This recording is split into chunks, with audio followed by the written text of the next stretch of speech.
खोजी टीवी के मुअज़्ज़िज़ दोस्तों, मैं हूं माजिद मलिक और आप तमाम देखने और सुनने वालों को अस्सलाम वालेकुम। मुअज़्ज़िज़ दोस्तों, इसराइल ने फ़लस्तीन के साथ साथ उर्दन पर कब्जे की धमकी दे दी है, मगर मुसलमान हुक्मरान बिल्कुल खामोश हैं। गासिब इसराइली मुस्लिम उम्मा को कमज़ोर से कमज़ोर तर करते चले जा रहे हैं। गुज़श्ता रोज़ इसराइली अखबार ने क्या दावा किया और उसके क्या नताइज बरामद होंगे, इसकी तफसील आगे चलकर बयान की जाएगी।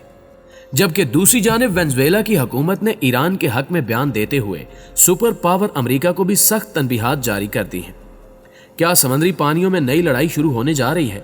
क्या वेनेज़ुएला भी जंगी आग का ईंधन बन सकता है? इसके अलावा पाकिस्तान ने नई तारीख रकम करते हुए अमेरिका को इमदाद भेज दी है, जिस पर दुनिया हैरान और परेशान है। इन मौज़ूआत की गहराई में जाने से कबल चैनल पर नए आने वाले दोस्तों से इल्तमास है कि पहले खोजी टीवी को सब्सक्राइब करते हुए साथ मौजूद घंटी के बटन को भी दबा दें, ताकि आप हर आने वाली खबर से बाखबर रह सके।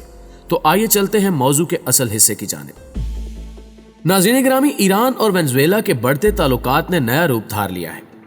ईरान तेल के ज़खायर से माला माल है, जबकि वेनेज़ुएला की सरजमीन में सोना वाफिर मिकदार में मौजूद है। यही वजह है कि तमाम तर पाबंदियों के बावजूद ईरान ने वेनेज़ुएला को तेल की सप्लाई शुरू कर दी है, जबकि वेनेज़ुएला ने कीमत के तौर पर सोने से भरे बहरी जहाज ईरान को भेज दिए हैं। तेल और सोने के इस तबादले ने ईरान और वेनेज़ुएला के ताल्लुकात को नई जहद से नवाजा है।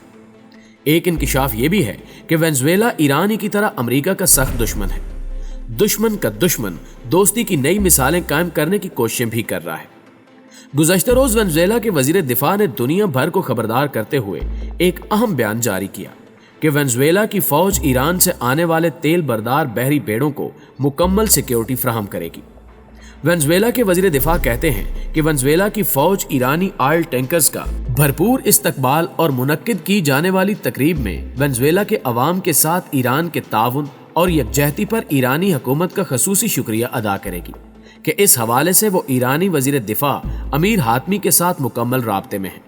मगर अमेरिका बहादुर इस इत्तेहाद और ताल्लुक से खौफज़दा है। दोस्तों, अमरीकी पाबंदियों के शिकार दो अहम मुल्कों यानी ईरान और वेनेज़ुएला के दरमियान बढ़ते ताल्लुकात ने व्हाइट हाउस को शदीद खौफ व हिरास में मुब्तला कर दिया है। अमेरिका ने ईरानी ऑयल टैंकरों की वेनेज़ुएला रवानगी के बाद अपने बहरी बेड़े कैरिबियन सी की जानिब रवाना कर दिए हैं। आलमी सलामती कौंसिल ने अमेरिकी हुकूमत को खरी खरी सुनाते हुए कहा है कि अमेरिका को वेनेज़ुएला के नज़दीक ईरानी ऑयल टैंकरों के कानूनी रास्ते में अपने बेड़े की तैनाती से पैदा होने वाले खतरात को पूरी तरह महसूस करना चाहिए।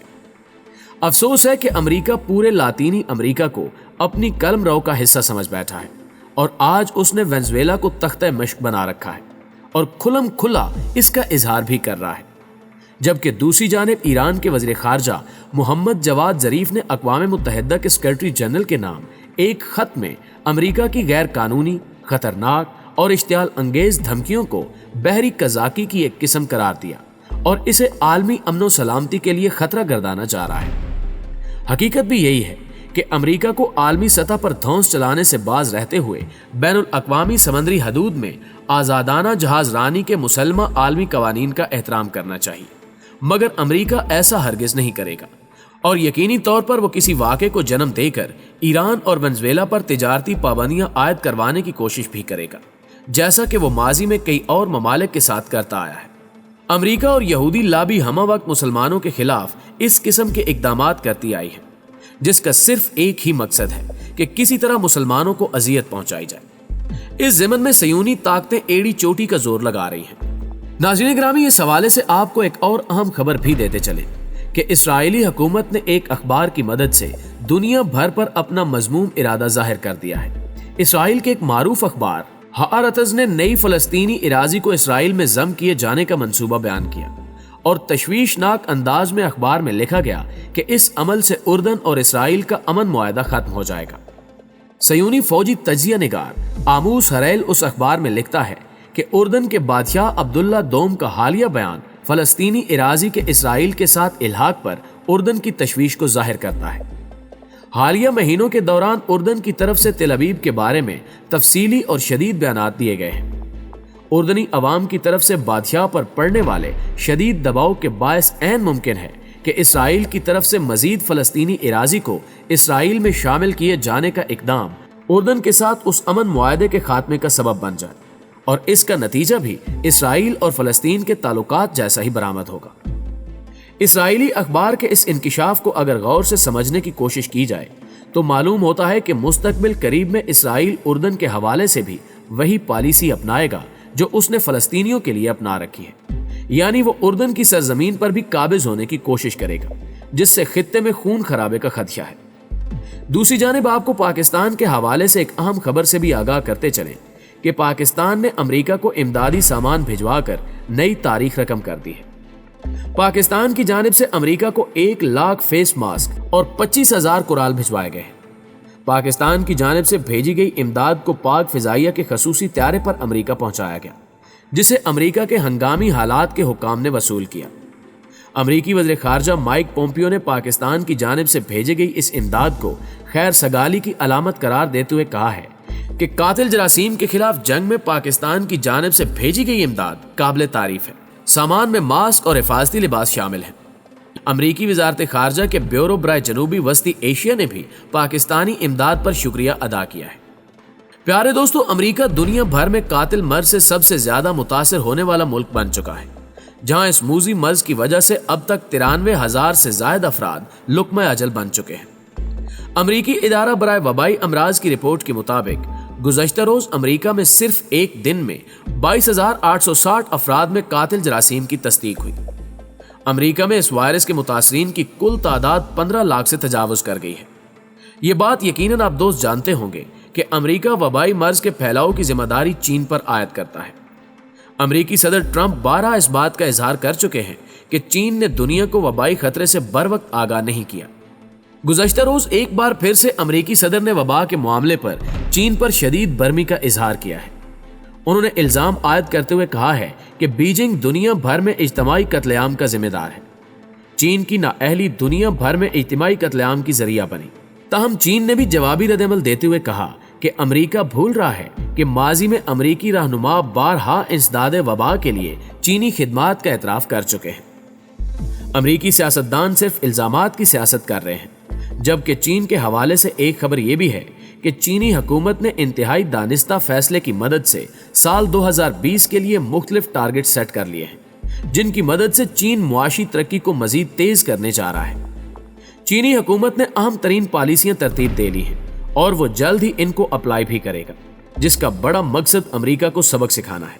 خفیہ خبر کے مطابق چینی حکومت سال 2020 میں مستحکم روزگار اور عوام کی زندگیوں کے تحفظ کو ترجیح دے گی، غربت کے خلاف جنگ میں فیصلہ کن کامیابی حاصل کرے گی اور ایک خوشحال معاشرے کی تعمیر کے ہدف کی بھرپور جستجو کی جائے گی۔ ملک کے شہری اور دیہی علاقوں میں روزگار کے نئے مواقع کا ہدف 90 لاکھ سے زائد رکھا گیا ہے، جبکہ بے روزگاری کو 6% کی سطح تک برقرار رکھنے کا ہدف طے کیا گیا ہے۔ اس ضمن میں کوشش کی جائے گی کہ کالج گریجویٹس، دیہی تارکین وطن اور روزگار کے حصول میں مشکلات کا سامنا کرنے والے افراد کو ترجیح دی جائے۔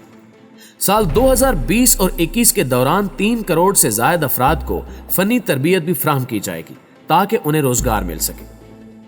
معزز ناظرین گرامی، وبائی صورتحال میں چینی قیادت کی جانب سے صحت عامہ کے نظام کی بہتری کا عزم ظاہر کیا گیا ہے۔ انسداد امراض کے نظام میں اصلاحات کی جائیں گی اور وبائی امراض کے پیشگوئی کے نظام کو بہتر بنایا جائے گا۔ وبائی معلومات کے بروقت اور شفاف اجرا پر عمل کیا جائے گا۔ چین کی ایک حکومتی رپورٹ میں یہ بھی کہا گیا ہے کہ ویکسین، ادویات اور تیز رفتار ٹیسٹنگ کی تحقیق کو تیز تر کیا جائے گا۔ ہنگامی ساز و سامان کی فراہمی کو یقینی بنانے کی صلاحیت کو مضبوط کیا جائے گا۔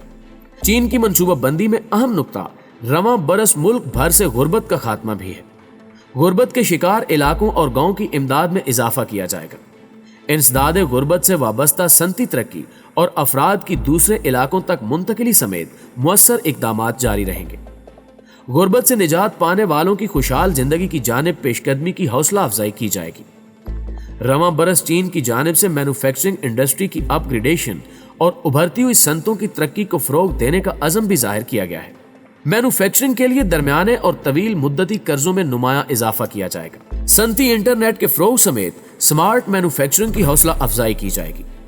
چین انٹرنیٹ پلس کو وسیع پیمانے پر فروغ دینے اور ڈیجیٹل معیشت میں نئے ثمرات سامنے لانے کے لیے معاون پالیسیاں جاری رکھے گا۔ چین سائنسی اور تکنیکی جدت کی معاونت کی خاطر اپنی صلاحیت میں بہتری لائے گا۔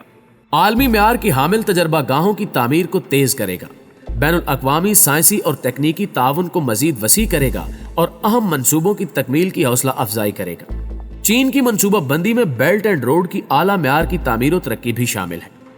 पाक चीन इक्तिसादी राहदारी भी इसी सिलसिले की एक कड़ी है। पाकिस्तान को भी इस वक्त वबाई सूरत हाल के साथ साथ जिन मसाइल का सामना है उनमें गुर्बत और बेरोजगारी सरे फहरिस्त है। उम्मीद की जा सकती है कि चीन पाक दोस्ती के सफर में एक दूसरे के मस्बत पहलुओं से सीखते हुए मुश्तरका तरक्की को परवान चढ़ाया जा सकेगा। और अगर चीन इन आदाफ को मुकर्रर वक्त तक हासिल कर लेता है तो अमेरिका मुआशी तौर पर चीन से कहीं कमजोर होगा, क्योंकि ट्रंप इस वक्त इंतखाबात की रेस जीतने की तैयारियां कर रहे हैं, मगर चीन मुआशी तौर पर खुद को मजबूत से मजबूत तर करता चला जा रहा है। जी तो दोस्तों, मैं पूरी उम्मीद है कि आज की ये वीडियो भी आपके इल्म में इजाफे का बायस जरूर बनी होगी। वीडियो अच्छी लगे तो इसे लाइक करते हुए अपने दीगर दोस्तों के साथ भी शेयर जरूर कीजिएगा।